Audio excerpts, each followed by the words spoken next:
વારાહીમાં એક મહાન સંત થઈ ગયા ભાણ સાહેબ, જેમનો જન્મ મહાસુદ 11ના દિવસે થયેલો.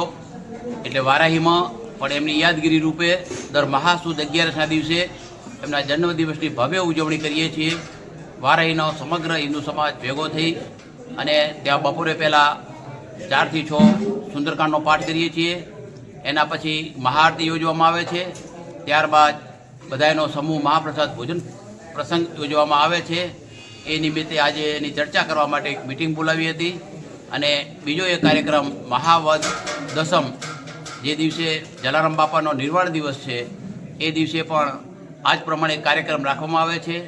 ભાણ સાહેબનો જન્મદિવસ મહાસુદ 11 અને તારીખ 8મી ફેબ્રુઆરી 2025 અને શનિવાર એ દિવસે એમનો જન્મદિવસ આવે છે. જલારામ બાપાનો નિર્વાણ દિવસ મહાવદ દસમ તારીખ 23મી ફેબ્રુઆરી અને રવિવારના દિવસે આવે છે. એ બંને દિવસે સાંજના ટાઈમે ભોજન સમારંભ યોજવામાં આવશે અને વિવિધ કાર્યક્રમો યોજવામાં આવશે. કાર્યક્રમ કઈ જગ્યાએ?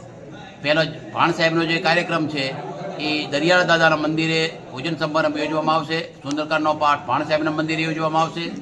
જલા બાપાનો જે પ્રોગ્રામ છે એ જલારામ બાપાની ઝૂંપડી ગૌશાળામાં છે. એ ગૌશાળામાં એ સુંદરકાંડ અને જમણવારનો કાર્યક્રમ રાખવામાં આવશે.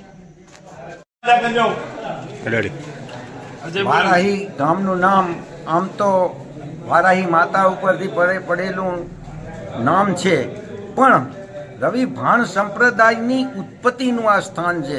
એટલે રવિ ભાણ સંપ્રદાયની અંદર વારાહીને કાશી કહેવામાં આવે છે.